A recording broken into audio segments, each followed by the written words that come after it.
I'm very excited for this next speaker.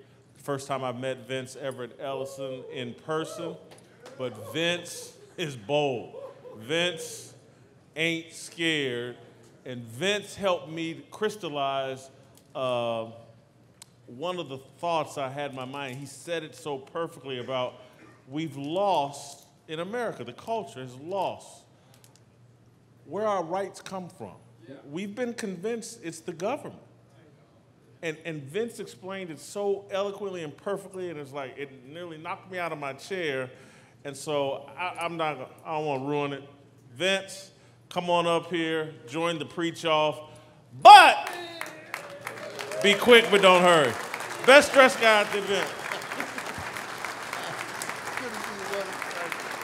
Jason Whitlock, everybody!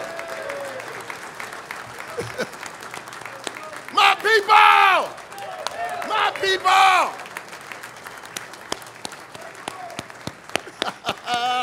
Let's get this thing started.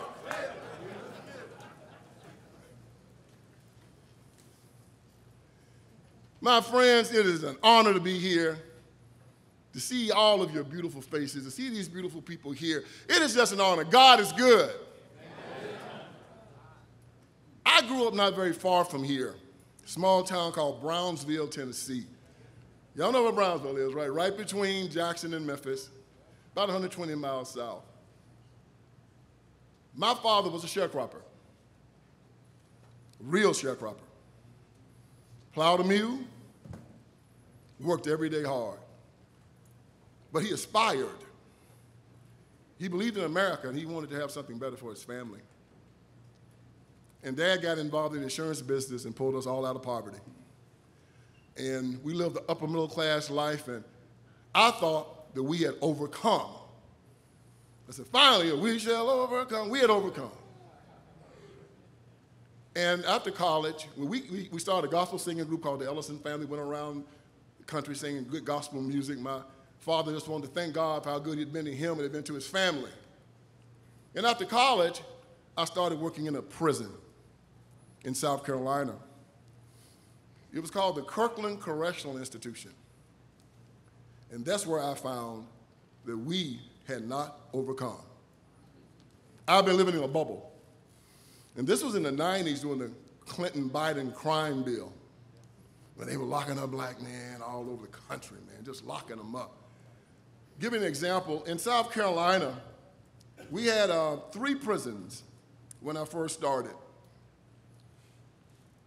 In 1995, in the beginning of the 90s, they had 3. By the end of the 90s, they had over 30 prisons in that state. So I asked the black intelligentsia, I said, hey, what's going on here? Why are they locking up all these black men? I thought this was over with. And of course, I got the same old refrain from them. Evil, rich, white Republicans hated black people, wanted to lock them all up. And I was very naive. I said, oh, really? Well, I'm going to do something about this. So I resigned my post. I'd worked there 5 years, decided to go into the ghettos and start a nonprofit to help. And I wanted to stop locking these black men up. I wanted to start helping them stay out of jail. And when I got down there, saw something pretty interesting. I saw no evil, rich, white Republicans anywhere. You see a unicorn or a leprechaun before you saw one. But guess what I did see? I saw a bunch of black Democrats making a lot of money off of the chaos. Most black preachers, most black politicians, most black civil rights workers. Not all of them, most. And I called this group the Iron Triangle. And I wrote my first book about it. Book Authority gave this book number 61 of one of the best political books ever written because I took the lid off of it all. These people were conduits between rich white liberals in the Democratic Party and poor black people, and their job was to keep them poor, ignorant, and under the control. By hook or by crook, street money, bribing, intimidation, you name it, they did it. So in writing the Iron Triangle, I had to go on a journey. And it was an intense journey, like a 10-year journey. I had to go through the Trayvon Martin and Michael Brown and Eric Garner. And it was during this time when Kaepernick and all these guys were kneeling. And I was trying to wonder why they were so upset about America. I was born on the cotton plantation. These guys were supermen.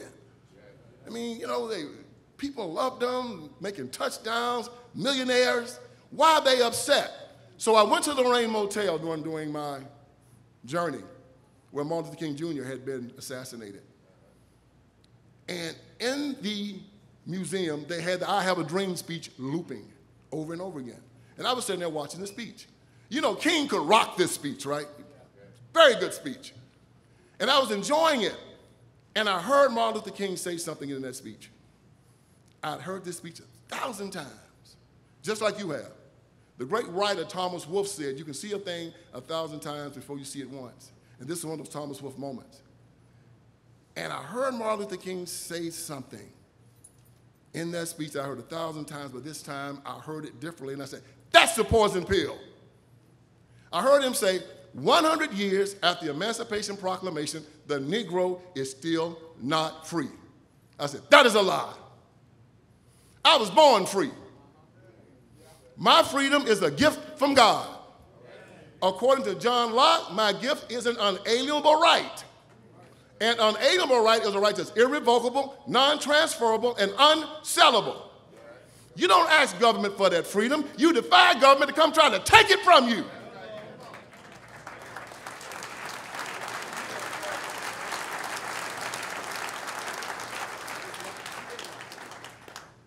So I hear this, and I said, that's the poison pill.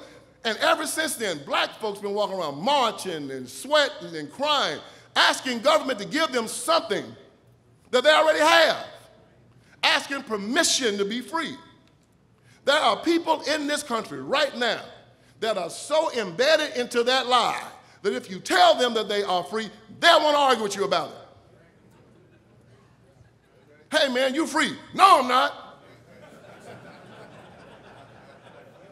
I said, dude, don't you know that you just admitted you're a slave? Here's the definitive statement. Men that think that they are free and men that think they're slaves are both correct. Your freedom is something you have to accept. And that's why I always say that slavery is a choice, just like freedom is a choice. The things that you choose. Book of Galatians 5:1 said, for freedom Christ set us free. Do not submit yourself to the yoke of freedom. Do not submit to the yoke of slavery, excuse me. Do not submit yourself to the yoke of slavery. You choose it. You choose your freedom. You choose your slavery. And I've chosen to be a free man. Now, our freedom, as we walk around here in America, and we have men who want to call themselves men. They want to walk up to other men and ask permission.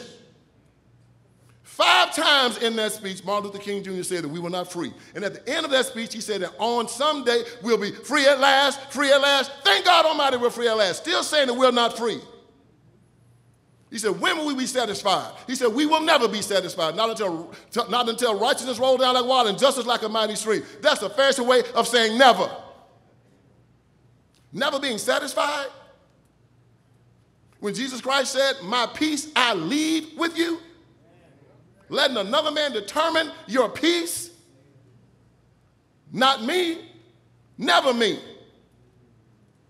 So when they come to you, as they will, and they try to make you feel some type of way about their feelings in America, how they, you're responsible for my position in America. You're responsible for me not having a job. You're responsible for me being poor. You're responsible. I want you to tell them this. You say, I am a free man, and you're a free man. If you want a good job, I help you find one. If you want a good preacher, I help you find one. If you can't read or write, I'll help you get a good education. But I will not live in condemnation for you. If this is not good enough for you, if you try to come hurt me or mine or anything around me, I got 2 things that'll get you off of me. That is Jesus and my 38. Come try me.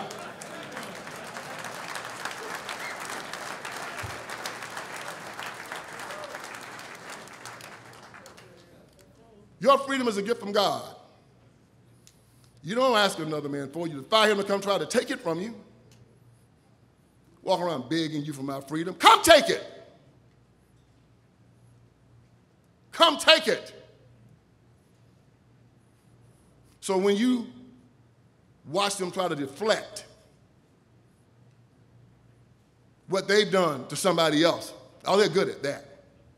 They're good at that. They'll say, oh, it wasn't me, it was the Republicans. It wasn't me, it was the white man. It wasn't me, it was the black man. It wasn't me. No. You said, no, it was you. It was you. You're the one that's passing laws making it legal for demented men to go into the bathroom with my wife and my daughter. What kind of man would vote for a person that would even suggest that they pass such a law? You're the one that's passing laws that allow drag queens to go into schools and shake their hands in my children's faces. You're the one. You're the one that's voting for abortion until the 9th month. Now they got perinatal abortion where they want to abort children even after they're born. Kill them, murderers. You're the one that's wanting God out of the public square. Where our schools say, God is not welcomed here. It's you. It's not them. It's you that are putting children into prostitution. It's you that want to educate these children. It's you that's trapped them in failing school. It's you. And I'm tired of you. Look them in the eye. Not scared of you. Talk about white supremacy, white privilege. Yeah, it is a privilege to be white, but it's also a privilege to be black.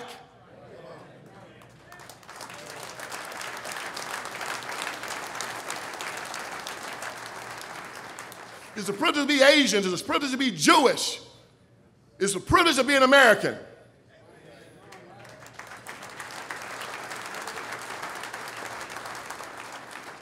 You talk about systemic racism. If it is systemic racism, you're the racist because you run all the systems.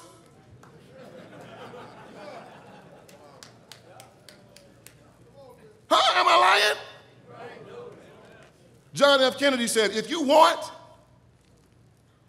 to see how communism is, he stood in front of the Berlin Wall. For those who think that communism is so great and so nice, let them come to Berlin. Well, if you think that liberalism is right and okay, let them go to Chicago. Let them go to Detroit. Let them go to Memphis. Let them go to LA. Let them go to Pittsburgh, Philadelphia, everywhere they rule. A bunch of perverts, liars, psychopaths, and anti-Christian bigots.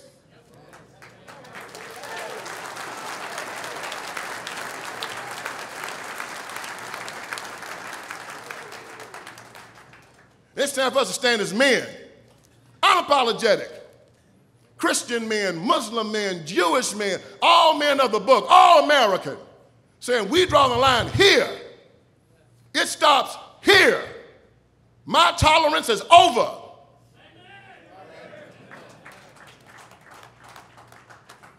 So I've fought these people my entire adult life.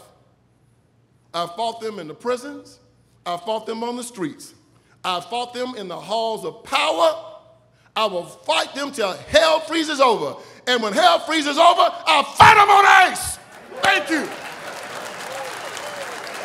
Thank you. Love you all. Thank you. And isn't Jason Whitlock sexy? Thank you. Don't miss a second of Fearless. Hit that like button and subscribe to keep up with our latest content.